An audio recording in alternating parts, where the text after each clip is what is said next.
세상 중에서 내게 주신 사람들에게 내가 아버지의 이름을 나타내었나이다. 그들은 아버지의 것이었는데 내게 주셨으며 그들은 아버지의 말씀을 지키었나이다. 지금 그들은 아버지께서 내게 주신 것이 다 아버지로부터 온 것인 줄 알았나이다.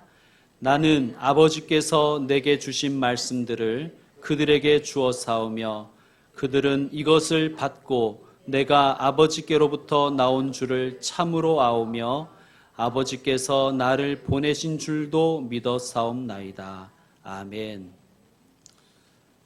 요한복음 17장은 전체가 예수님의 기도라고 말씀드렸습니다. 우리는 지난 시간 먼저 예수님이 자신을 위해서 기도하신 부분을 묵상했습니다. 이어서 오늘 본문부터 19절까지 예수님은 제자들을 위해서 기도하십니다. 그런데 사실 예수님께서 자신을 위해 하신 기도도 제자들을 위한 기도, 우리들을 위한 기도였습니다. 왜 그렇습니까? 십자가 질 수 있게 해달라는 기도였기 때문입니다. 자, 4절을 보면, 지난 시간에 우리가 묵상했던 4절을 보면 예수님은 아버지께서 내게 하라고 주신 일을 내가 이루게 해달라고 기도하시잖아요.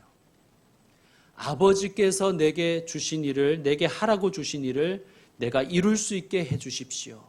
그것이 자신을 위한 기도였습니다. 하나님께서 예수님에게 하라고 주신 일이 무엇인지 오늘 본문을 통해서 함께 알아보십시다. 자, 오늘 본문은 이 짧은 3절의 말씀은 예수님께서 하나님께 드리는 사역의 보고라고 할 수 있습니다. 예수님의 사역으로 인하여 제자들이 이렇게 되었습니다. 이런 사람이 되었습니다라는 보고입니다. 예수님의 사역 보고를 구체적으로 살펴보기 전에 저는 먼저 한 구절을 집중해서 묵상하고 싶습니다. 설교의 제목이기도 합니다. 저는 오늘 말씀을 준비하면서 이 구절을 많이 묵상했습니다. 그리고 저 자신을 살펴보았습니다. 그것은 바로 6절에 나오는 내게 주신 사람들이라는 구절입니다. 따라합시다. 내게 주신 사람들. 예수님은 제자들을 내게 주신 사람들이라고 표현하셨어요. 또 그들은 원래 아버지의 것이었다고 말씀하십니다. 6절 중간에 보시면 그들은 아버지의 것이었는데 내게 주셨으며. 여러분, 이 기도를 하실 때 제자들의 꼬라지가 어땠습니까? 제자들의 상태가 어땠습니까? 우리가 잘 알듯이 연약한데 미성숙한데 욕심은 또 많아요. 그래서 언제나 실수와 허물이 많았던 사람들이었습니다. 그런 사람들을 하나님은 아버지가 내게 주신 사람들이라고 표현하시는 거예요. 아이고 하나님, 뭐 이런 사람들밖에 안 주십니까? 제 주변에는 좀 똘똘한 사람들 없습니까? 이렇게 불평하신 것이 아니라 하나님, 저들은 아버지께서 내게 맡기신 사람들입니다 라고 하나님께 고백하는 거예요. 하나님께서 예수님에게 맡기신 사람들은 원래 하나님의 것이었습니다. 그런데 그들은 너희가 선악을 알게 하는 나무의 열매를 먹으면 눈이 밝아져서 너희도 하나님처럼 될 거다라는 사탄의 유혹에 넘어가서 하나님을 떠나버리고 말았습니다. 그들은 이 선악과를 먹으면 하나님처럼 될 것이다 라고 기대했지만 하나님이 사람들에게 주셨던 하나님의 형상, 하나님의 복, 하나님의 영광을 전부 다 상실해버리고 말았습니다. 그런 사람들을 하나님은 불쌍히 여기셔서, 긍휼히 여기셔서 그들을 원래의 자리, 영광의 자리, 복의 자리, 생명의 자리로 다시 회복시키기 위해서 누구를 보내신 거예요? 아들 예수님을 우리에게 보내주신 거예요. 자, 예수님은 하나님이 나를 너희 가운데 보내셨다라고도 표현하시지만 하나님께서 너희들을 내게 주셨다라고도 표현하시는 거예요. 하나님은 예수님에게 이런 마음을 가지고 있었습니다. 내가 나의 자녀들을 잃어버려서 너무나 마음이 아프단다. 나의 이 마음을 너도 잘 알고 있을 것이다. 이 자녀들을 다 너에게 맡길 테니 네가 다시 그들을 찾아내고 회복시켰으면 좋겠다. 예수님은 이 하나님의 뜻에 순종하셨습니다. 그리고 예수님은 이 미션 임파서블을 성취하기 위해서 이제 이 기도를 마치시면 십자가를 향하여 뚜벅뚜벅 걸어가실 것입니다. 이것이 복음입니다. 이 복음을 믿으시기를 축원드립니다. 성도 여러분, 우리에게도 내게 주신 사람들이라는 그러한 인식이 있기를 원합니다. 여러분, 가족들이 있지요. 가족은 하나님께서 여러분에게 주신 사람입니다. 아이고, 어쩌다가 내가 저런 인간을 만났을까? 재수도 없지, 복도 없지, 내가 눈이 삐었지. 그게 아니에요. 하나님이 여러분에게 맡기신 사람이에요. 여러분, 지금 우리 이 예배실에서 함께 예배 드리는 교우들이 있지요. 이들은 다 하나님께서 우리에게 맡기신 사람들이에요. 원래 이 분들은 다 하나님의 사람들입니다. 하나님의 사람인데 내게 주신 거예요. 감사할 수밖에 없겠죠. 그러니까 여러분, 함부로 그 사람의 외모만 보고 소홀히 여기거나 무시할 이유가 없는 것입니다. 왜? 그들은 하나님의 것인데 내게 주셨으니까. 그러므로 여러분, 가족들을 또 같은 교우들을 하나님이 내게 주신 선물로 여기는 그런 복된 마음이 있기를 축원드립니다. 예를 들어서 정말 제가 존경하고 사랑하는 어떤 분이 그분의 아이들을 제게 맡겼다고 한번 가정해 보십시다. 제가 정말 부득이한 일이 있어서 어디를 좀 갔다 와야 되는데 저의 아이들을 좀 맡아주시오. 자, 그렇게 부탁했다고 생각해 보세요. 제가 그분을 너무 존경해요. 너무 사랑해요. 그러면 그 아이들을 어떻게 대하겠습니까? 어떻게 대할까요? 사랑하고 존경하는 그분을 생각하며 그 아이들을 사랑과 또 섬기는 마음으로 대할 것입니다. 물론 그 아이들은 그분과 달리 좀 말썽도 부리고 속을 썩일 수도 있습니다. 그럴 수도 있지요. 그 아이들은 그분이 아니니까. 여러분, 그럴 때 어떻게 해야 되겠습니까? 막 꼬집고 욕하고 쥐어받고 그럴 수 없지요.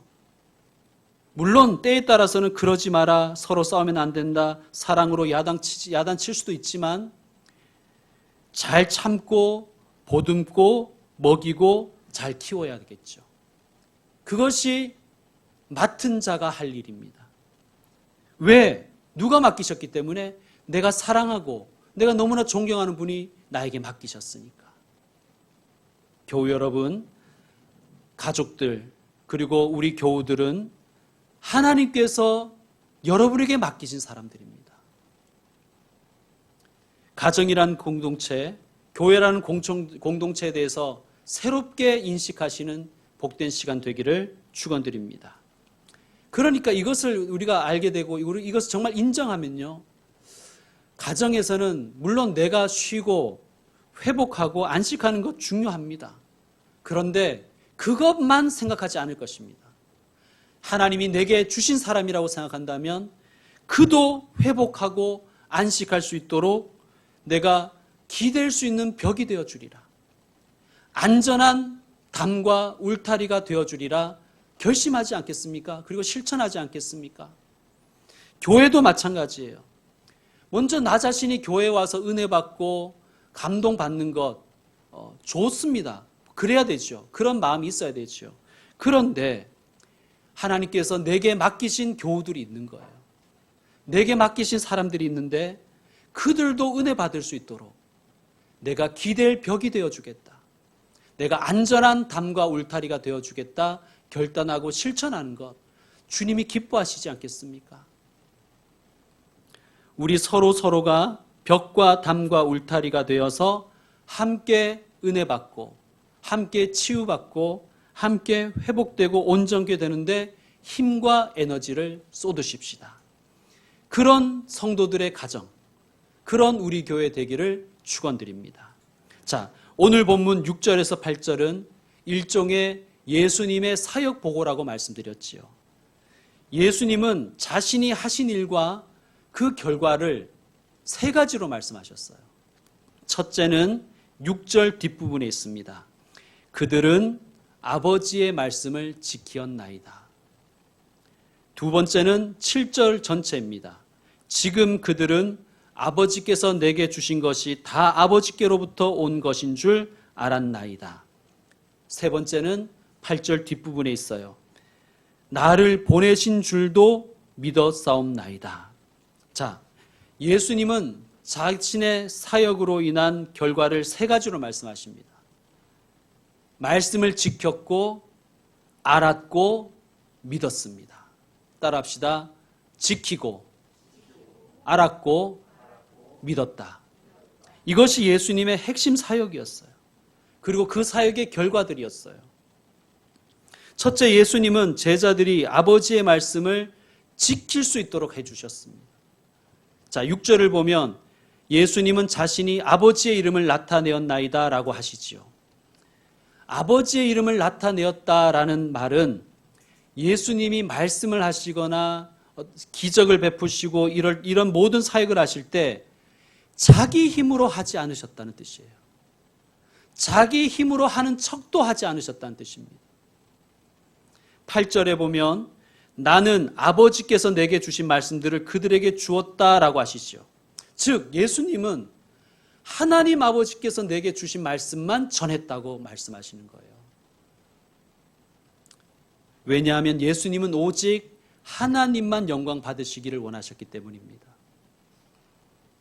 예수님은 언제나 그렇게 한결같이 사셨어요.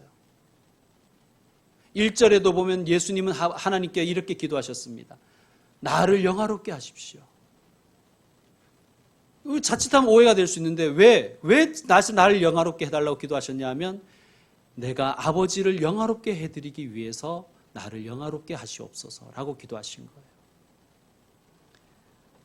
그 부분을 오늘 본문에서는 내가 아버지의 이름을 나타내었나이다 라고 표현하신 것입니다. 자, 예수님이 하나님만 나타내려고, 하나님의 이름만 나타내려고 하셨더니 어떻게 되었냐?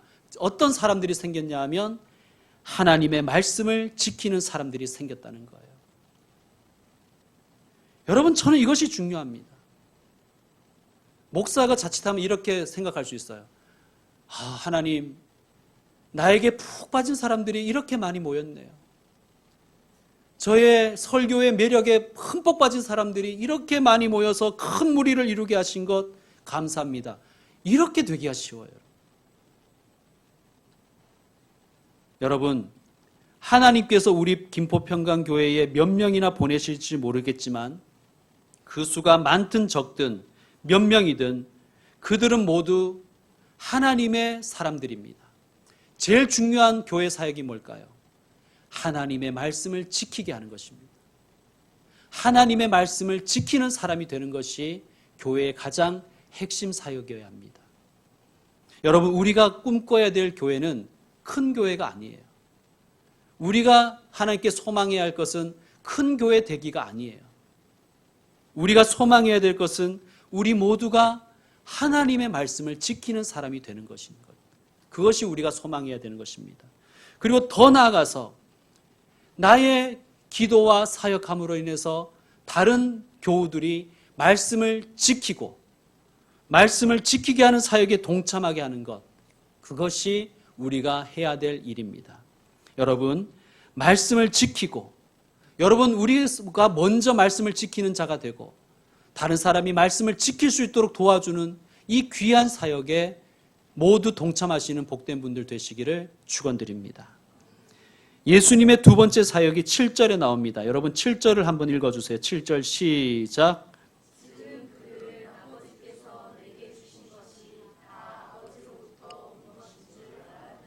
아멘. 자, 여러분, 목사가 목회를 잘한다는 것은 무슨 뜻일까요? 교회를 크게 키우는 것, 저는 그것은 아니라고 생각합니다. 신실한 성도들이 생각하기에 우리 목사님에게 있는 모든 것은 하나님이 주신 것이다라고 인정할 때 목회를 잘하는 것이라고 생각합니다. 그러면 신실한 성도들은 당연히 하나님께 영광을 돌릴 것입니다. 목사를 높이거나 목사를 의지하지도 않을 것입니다.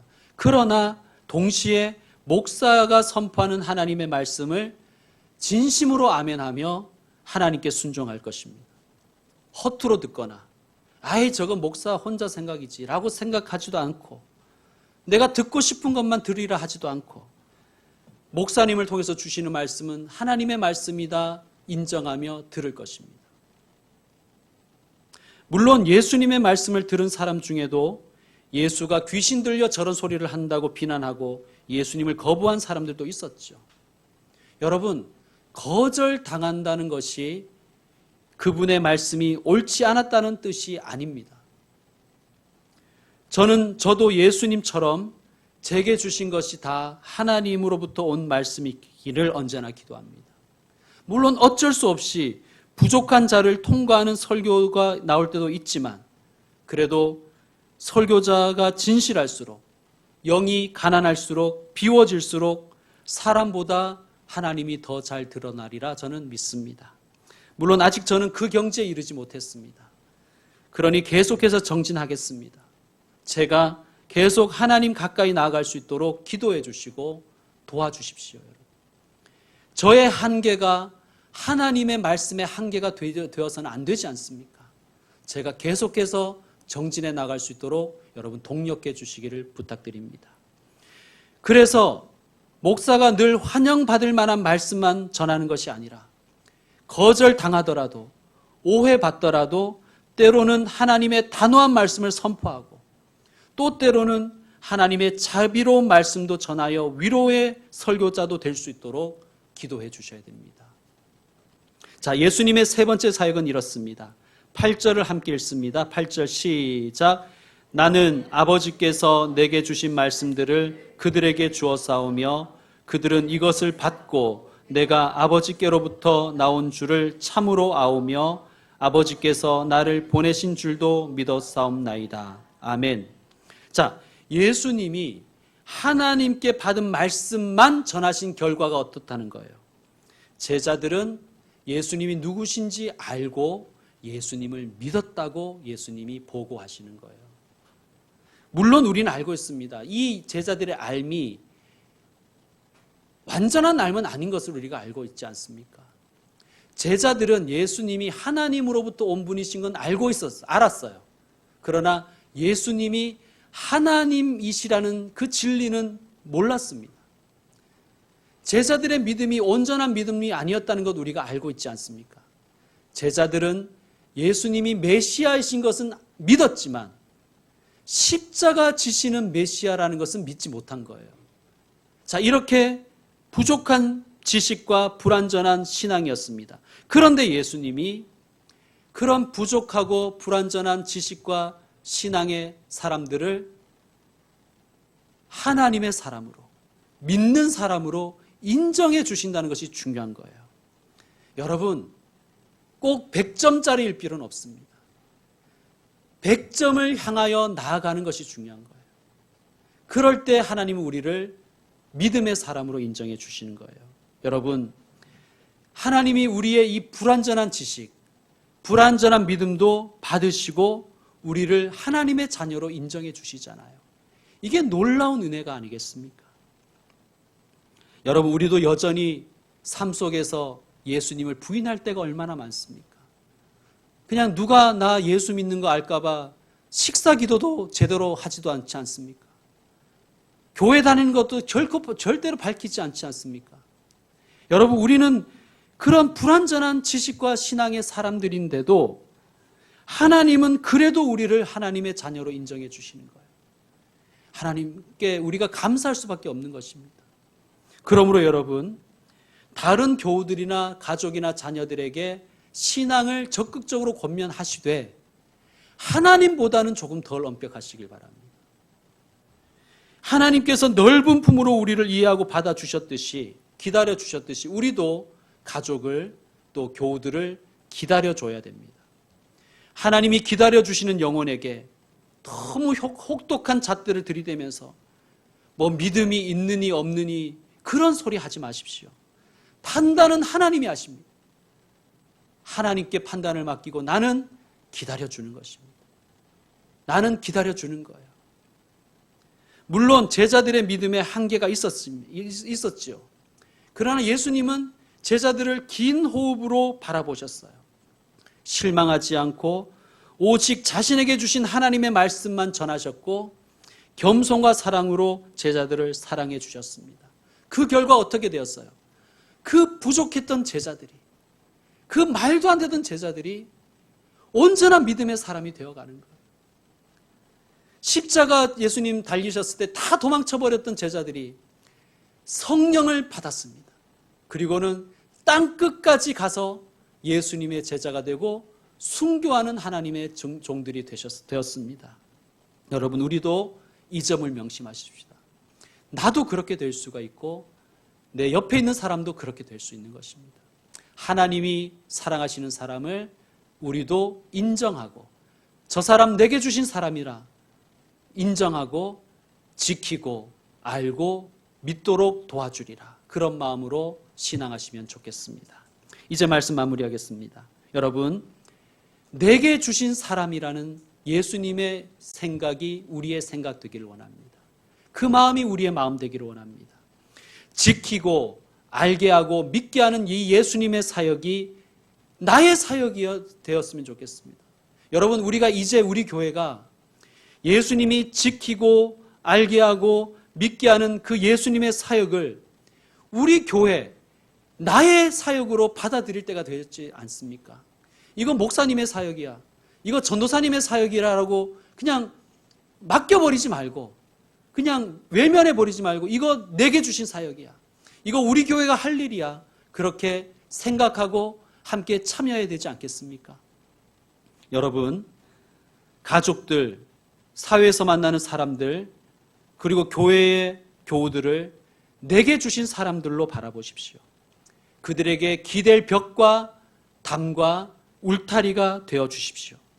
또 그들 가운데서 말씀을 지키고 알아가고 믿어가는 사람으로 살아가십시오. 더 나아가 지키게 하고 알아가게 하고 믿게 하는 예수님의 일을 하는 사람이 되시기를 축원드립니다. 특별히 우리 교회의 교사가 되시기를 다시 한번 간곡히 부탁드립니다. 여러분, 저는 교사만큼 하나님을 알아가고 말씀을 지키고 예수님을 믿을 수 있는 더 좋은 봉사는 저는 없다고 생각합니다. 왜냐하면 일단은 내게 주신 하나님의 아이들이 확실하잖아요. 여러분, 우리가 교우들은 내게 주신 하나님의 사람이야 할 때 이게 특정되지 않으면 막연해질 때가 많아요. 그러나 교사는 내게 주신 아이들이라는 그 사명의식이 확실해집니다. 그러니까 잘하고 못하고를 떠나서 말이죠. 그리고 말씀과 기도로 말씀을 지키게 하고 알게 하고 믿게 하는 사역에 동참할 수 있는 동기부여를 받을 수 있지 않습니까? 그리고 더 나아가서 내가 먼저 말씀을 지키고 예수님 알아가고 예수님 믿는 삶을 실천해야 되겠다. 이것을 위해서 기도할 수 있지 않겠습니까? 여러분, 이보다 더 좋은 사역이 어디 있습니까? 보톨도 지오반니라는 사람이 있습니다. 그는 미켈란젤로의 스승이었어요. 보톨도는 제자가 되기 위해 찾아온 어린 미켈란젤로에게 물었습니다. 얘야, 위대한 조각가가 되려면 무엇이 더 필요하다고 너는 생각하느냐? 그러자 미켈란젤로가 대답합니다.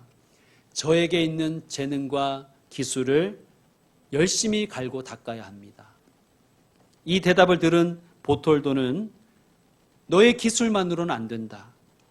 너는 내 기술로서 무엇을 위하여 쓸 것인가를 먼저 분명하게 결정하여야 한다라고 대답해 준 다음에 이 어린 미켈란젤로를 데리고 두 곳을 방문합니다. 첫 번째 데려간 곳은 술집이었습니다. 술집에 가보니 술집에 아름다운 조각상이 있는 거예요.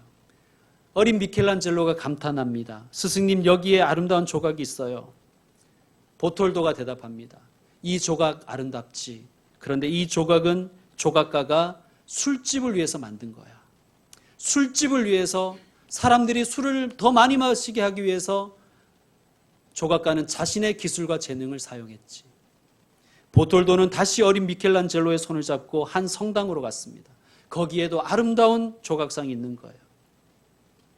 그리고 제자인 어린 미켈란젤로에게 말합니다. 얘야, 너는 이 아름다운 조각상이 마음에 드느냐? 아니면 저 술집에 있는 조각상이 마음에 드느냐? 똑같은 조각이지만 하나는 하나님의 영광을 위해서 만들어졌고 또 하나는 술 마시는 사람들의 쾌락을 위해서 만들어졌단다. 너는 너의 기술과 재능을 무엇을 위하여 쓰기를 원하느냐? 어린 미켈란젤로가 이렇게 대답했다고 합니다. 하나님을 위하여, 하나님을 위하여, 하나님을 위하여 쓰겠습니다. 성도 여러분, 하나님은 우리에게 몸을 주시고 시간을 주시고 물질과 재능을 주셨고 기술을 주셨습니다. 여러분, 무엇을 위해 쓰고 계십니까? 하나님을 위하여, 하나님을 위하여, 하나님을 위하여 쓰겠습니다. 결단하는 우리가 되기를 소망합니다. 하나님을 위하여 사용하십시다. 내게 주신 것 하나님을 위하여도 좀 사용하십시다. 결단하시는 복된 분들 되시기를 축원드립니다. 기도하겠습니다.